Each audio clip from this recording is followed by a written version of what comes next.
প্রিয় ছাত্রছাত্রী, আজকে আমি তোমাদেরকে এই ভিডিওর মাধ্যমে ক্লাস 9-এর ভৌতবিজ্ঞানের যে সমস্ত প্রশ্নগুলো দেওয়া আছে গ্রামাটিক প্রশ্নোত্তর 2024 সালের দ্বিতীয় পর্যায়ে মূল্যায়ন অর্থাৎ সেকেন্ড সামেটিভের জন্য স্কুল নম্বর 12 এই 12 নম্বর স্কুল পেজ নম্বর 87, সেখানে যে সমস্ত প্রশ্নগুলো আছে গ্রুপ সি এবং ডি এর মধ্যে সমস্ত প্রশ্ন উত্তর আমরা আলোচনা করবো আজকে এই ভিডিওর মাধ্যমে। এবং এই 12 নম্বর স্কুলেরই গ্রুপ এ এবং বি এর যে প্রশ্নগুলো ছিল সেগুলো আমরা আগে আলোচনা করে দিয়েছি, তোমরা প্লে লিস্ট থেকে সেই সমস্ত প্রশ্নগুলো দেখে নেবে। আজকে আমরা 12 নম্বর স্কুলের গ্রুপ সি এবং ডি আলোচনা করব। তো 12 নম্বর স্কুলে গ্রুপ সি দেখো কী বলা হয়েছে, 3 দাগের প্রশ্ন সংক্ষিপ্ত উত্তর দাও, পরিকল্প প্রশ্ন লক্ষ্য নিয়ে। এখানে 5টা প্রশ্ন উত্তর করতে হবে, 2 নম্বর করে দেওয়া হয়েছে, প্রত্যেকটা প্রশ্নের মান 2 অর্থাৎ 10 নম্বর। প্রথম প্রশ্ন বলা আছে 51 গ্রাম NH3 সমান কত গ্রাম অণু NH3,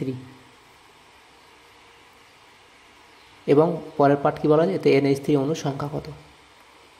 তো প্রথম যে অঙ্কটা আছে 3 দাগের 1 অঙ্ক, এটা আমরা করবো এভাবে। NH3 এর যে আণবিক ভর সেটা আমরা বার করবো আগে। NH3 এর আণবিক ভর কত, নাইট্রোজেন কত 14 ইন্টু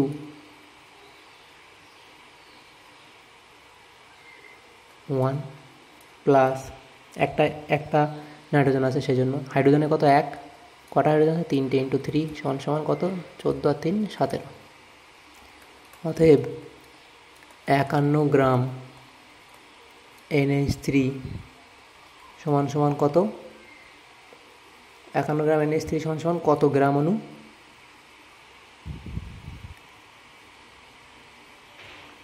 সেটা আমরা 51কে 17 দিয়ে ভাগ করলে বেরিয়ে যাবে। সমান কত 3 গ্রাম অণু NH3।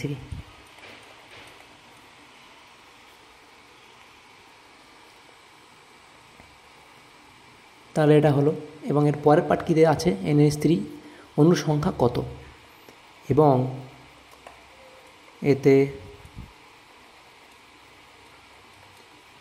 NH3 অণুর সংখ্যা কত,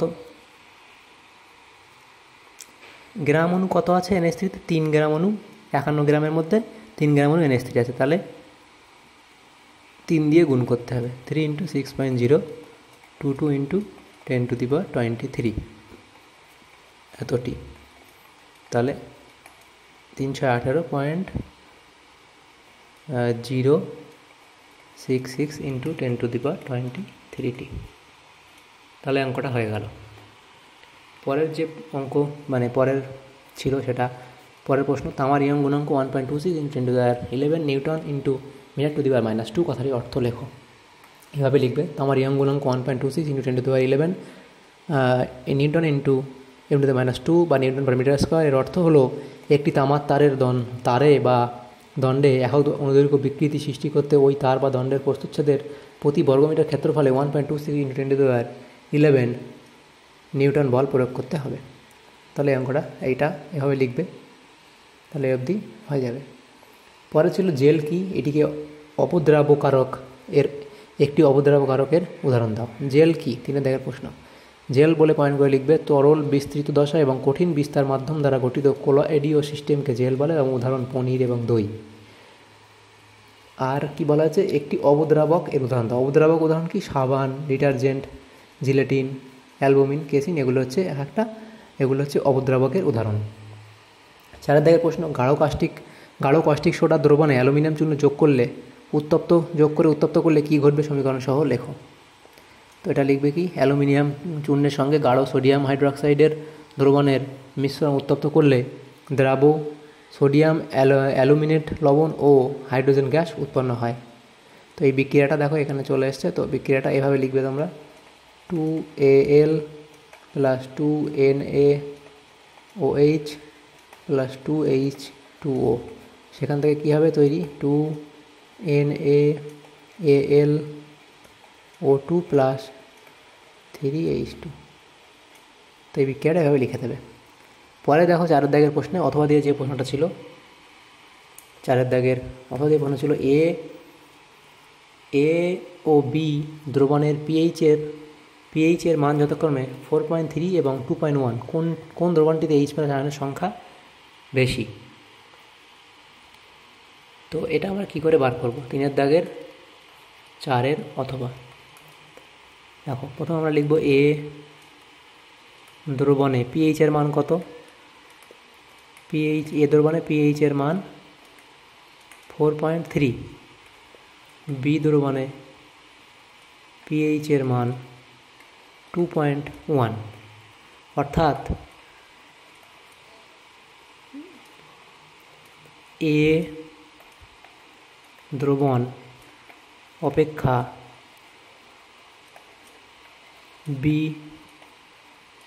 বি দ্রবণ অধিক আলমিক, কারণ যার পিএইচের মান কম হয় সে বেশি আলমিক হয়, আর যার পিএইচের মান বেশি হয় সে বেশি ক্ষারীয় হয়। যেহেতু এখানে বি এর মান কি দেখো 2.1, তাহলে 4.3 থেকে 2.1 ছোটো কম, অর্থাৎ তাহলে বি হচ্ছে বেশি, বি হচ্ছে এখানে বেশি আলমিক। তাহলে এ দ্রবণ এবং বি দ্রবণের মধ্যে, অর্থাৎ এ দ্রবণ অপেক্ষা বি দ্রবণ বেশি আলমিক, এটা হলো। আবার কোনো দ্রবণের আলমিকতা, কোনো দ্রবণের আলমিকতা বেশি হলে ওই দ্রবণে, যে দ্রবণ বেশি আলমিক হবে সেই দ্রবণে বেশি H+ আয়ন, মানে H+ আয়নের সংখ্যা বেশি হবে, এটাই লেখা হচ্ছে। সেই দ্রবণে H+ আয়নের সংখ্যাও বেশি হবে, অর্থাৎ যে দ্রবণ বেশি আলমিক সেই দ্রবণে H+ আয়নের সংখ্যাও বেশি হবে। অতএব তাই বি দ্রবণটি বেশি আলমিক, সেহেতু বি দ্রবণটিতে H+ আয়নের সংখ্যা বেশি। তো একটুখানি লিখে দিলে হয়ে যেত, কিন্তু এটা তোমাদের 2 নম্বর দেওয়া, সেই জন্য এটা এতটা লিখতে হবে। পরে দেখো 5 দাগের যে প্রশ্নটা ছিল সেখানে কি বলা আছে। 5 দাগের প্রশ্নতে কি বলা আছে, একটি বস্তু 6 সেকেন্ড সময়ে 30 জুল কার্য করে, বস্তুটির ক্ষমতা কত? তো এই অঙ্কটা এখানে করে দিই। তাহলে আমাদের এখানে কি কি দেওয়া আছে দেখি। প্রথমে পদার্থ কি কি দেওয়া আছে, সময় 6 সেকেন্ড, ডব্লিউ কত 30 জুল, পি এর ভ্যালু আমাদের বার করতে হবে, ক্ষমতা বার করতে হবে। অতএব আমরা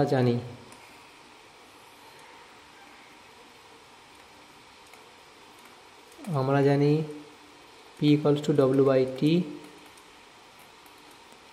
ডব্লিউ 30, টি এর মান 6, তাহলে কাটলে কত হবে 5 ওয়াট। অতএব বস্তুটির অতএব বস্তুটির ক্ষমতা 5 ওয়াট। তাহলে অঙ্কটা হয়ে গেল। এরপরে দেখো গ্রুপ ডিতে যে সমস্ত প্রশ্নগুলো আছে দেখো, 5টা প্রশ্ন উত্তর করতে হবে, 3 নম্বর করে আছে, টোটাল 15 নম্বর।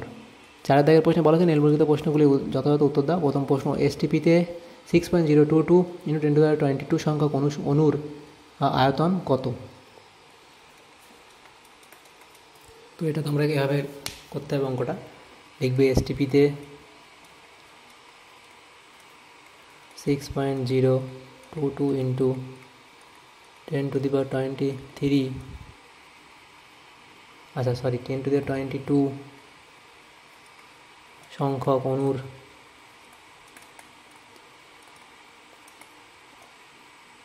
আচ্ছা এটা 1023 হবে।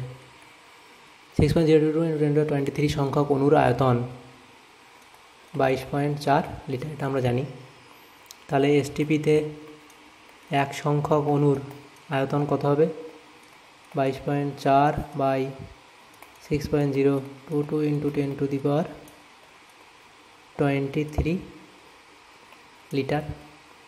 এবং আমাদের বার করতে বলা আছে কত, STPতে 6.022 × 1022, 6.022 × 1022 সংখ্যক অণুর আয়তন কত, 22.4 × 6.022 × 1022 ভাগ 0.22, 6.022 × 1023। তাহলে এটা একটা কাটাকুটি করলে, এটা কাটলে নিচে একটা 10 পড়ে থাকবে, তো এটা তাহলে পরের লাইনে কী হবে, 2.24 লিটার হয়ে যাবে উত্তর। তাহলে আমার উত্তর হবে কত, 2.24 লিটার। অর্থাৎ এসটিপিতে 6.022 × 10^22 সংখ্যক অণুর আয়তন কত? 2.24 লিটার। এবং পরের পাঠের প্রশ্ন কী ছিল? NaCl এর ক্ষেত্রে আণবিক ভরের পরিবর্তে সংকেত ভর কথাটি প্রযোজ্য কেন? তো লিখবে কি, সাধারণ ধাতু অধাতুর সমন্বয়ে আয়নীয় যৌগ তথা NaCl গঠিত হয়। আয়নীয় যৌগ উপস্থিত মানে আয়নীয় যৌগে উপস্থিত ক্যাটায়ন Na+ ও অ্যানায়ন Cl-। এই আয়নগুলি মানে অ্যানায়নগুলি পরস্পরের সঙ্গে স্থির তড়িৎ আকর্ষণ বল দ্বারা যুক্ত হয়ে বৃহদাকার ক্লয় গঠন করে। এটা ব্র্যাকেটের মধ্যে রাখবে এগুলো। এই প্রকার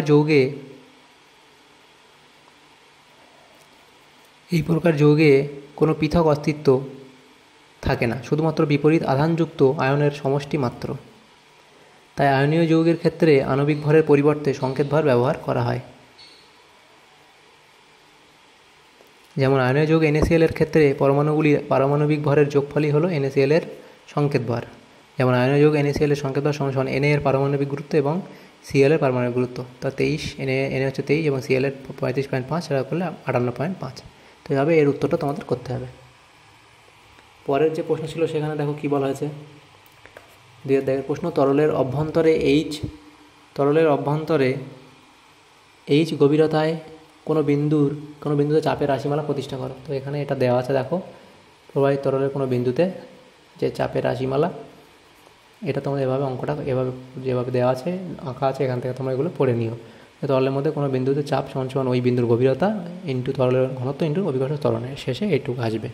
তো এটা তোমরা এখান থেকে দেখে নেবে। পরে প্রশ্ন ছিল 3 দাগের প্রশ্ন, 250 মিলিলিটার দ্রবণে 20 গ্রাম NaOH দ্রবীভূত আছে, মোলারিটিতে দ্রবণটির মাত্রা নির্ণয় করো।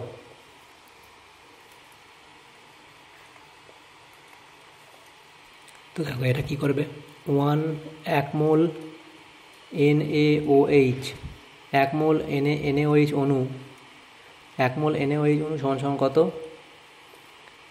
23 প্লাস Na হচ্ছে 23, অক্সিজেন 16 প্লাস হাইড্রোজেনের 1 সমান কত?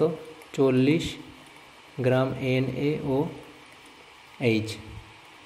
অতএব 40 গ্রাম NaOH সমান 1 মোল NaOH অণু।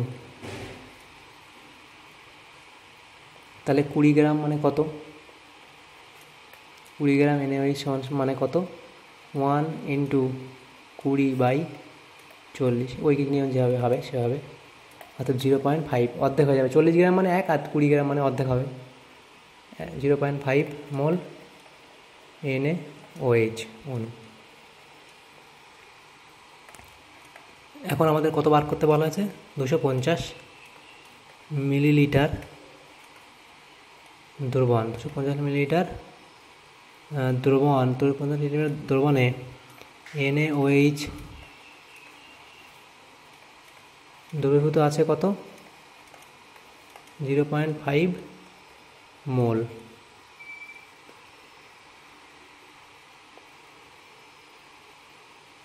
কারণ কি দেখো, 20 এত মিলিলিটার দ্রবণে 20 গ্রাম NaOH দ্রবীভূত আছে, তাহলে 20 গ্রাম কত থাকে? এত, সেহেতু 250 মিলিলিটার দ্রবণে NaOH দ্রবীভূত আছে 0.5 মোল। তাহলে 1000 মিলিলিটার কত হবে? 1000 মিলিলিটার দ্রবণে NaOH দ্রবীভূত আছে 0.5 × 1000/250। তো এটা কাটাকাটি করলে কত হয়? এটা হবে 20, এটা হবে 2 মোল, 2 মোল হবে। অতএব মোলারিটিতে দ্রবণটির মাত্রা 2 মোল পার লিটার। তাহলে অঙ্কটা হয়ে গেল এভাবে। এরপরের যে প্রশ্নটা ছিল সেটা দেখো কী বলা হয়েছে। পরের প্রশ্ন, গ্লোবাল লবণের দ্রাব্যতা উষ্ণতা বৃদ্ধির সঙ্গে সঙ্গে কীভাবে পরিবর্তিত হয় তা লেখচিত্রের সাহায্যে দেখাও। তো দেখো এটা এখানে লেখাচিত্র দেওয়া আছে, এটা তোমরা দেখে নেবে। এরপরের যে প্রশ্ন দেখো সেখানে কী বলা আছে, 5 দাগের প্রশ্ন, অ্যাসিডের জলীয় দ্রবণে বি দ্রবণ যোগ করলে কী বলা আছে, এ অ্যাসিডে জলীয় দ্রবণে বি দ্রবণ যোগ করলে সাদা অধক্ষেপ সি উৎপন্ন হয়, যা লঘু HNO3-তে অদ্রাব্য কিন্তু এই NH4OH-এ দ্রাব্য। ABC-কে শনাক্ত করো। তো দেখো এটা হচ্ছে এই বিক্রিয়া AgNO3 প্লাস HCl, সেখান থেকে AgCl তৈরি হবে এবং এই যে AgCl এখানে তৈরি হবে, সাদা অর্ধক্ষেপ পড়বে AgCl-এর এবং HNO3 উৎপন্ন হবে। তো এখানে বলা আছে এই বিক্রিয়াতে যে A, B ও C শনাক্ত করো। তো দেখো এখানে AgNO3, এখানে A হচ্ছে কোনটা, HCl হচ্ছে A, আর AgNO3 হচ্ছে তোমাদের B এবং C হচ্ছে কত, এইটা AgCl। এখানে কি বলা আছে, A অ্যাসিডের জলীয় দ্রবণে, মানে HCl এই অ্যাসিডের জলীয় দ্রবণে B যোগ করলে সাদা অধক্ষেপ পড়ে, B কোনটা, AgNO3, এটা যোগ করলে সাদা অধক্ষেপ পড়ে, AgCl সাদা অধক্ষেপ পড়ে এবং সেটা HNO3-তে অদ্রাব্য কিন্তু এই NH4OH-এ দ্রাব্য। তো এই বিক্রিয়াটা এখানে A হচ্ছে HCl, B হচ্ছে AgNO3, C হচ্ছে AgCl।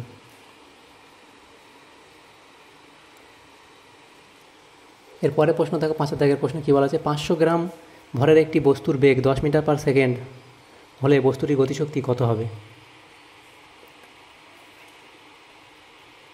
তো দেখো এখানে কী পদার্থ দেওয়া আছে, দেখো এখানে M এর ভ্যালু 500 গ্রাম, এটা কেজিতে নিয়ে গেলে অর্ধেক হাফ কেজি হয়ে যাবে এবং ভি কত, 10 মিটার পার সেকেন্ড বস্তুটির বেগ, এবং আমাদের বার করতে বলা হচ্ছে গতিশক্তি ই। অতএব তোমরা এখানে লিখবে যে আমরা জানি গতিশক্তি ই সমান half M into V square, সেখানে হাফ ইন্টু এম এর মানও হাফ, ভি স্কোয়ার 10-এর স্কোয়ার, তো সেটা হচ্ছে কত, 10-এর স্কোয়ার 100, নিচে হবে 4, এটা কাটলে 25। অতএব বস্তুটির গতিশক্তি কত হবে, 25 জুল। তাহলে 5 দাগের অঙ্কটা হয়ে গেল। তো এখানে যে সমস্ত প্রশ্নগুলো ছিল গ্রুপ A এবং B এর মধ্যে 12 নম্বর স্কুলে, সমস্ত প্রশ্নের উত্তর আমরা আলোচনা করে নিলাম। তো যদি তোমাদের সামান্যতম উপকার এসে থাকে ভিডিওটা অবশ্যই লাইক করবে আর বেশি বেশি করে বন্ধুদের সাথে শেয়ার করবে এবং চ্যানেল যদি নতুন থাকে অবশ্যই চ্যানেলকে সাবস্ক্রাইব করে রাখবে পরবর্তী স্কুলের প্রশ্ন উত্তরগুলো পাওয়ার জন্য। Thanks for watching.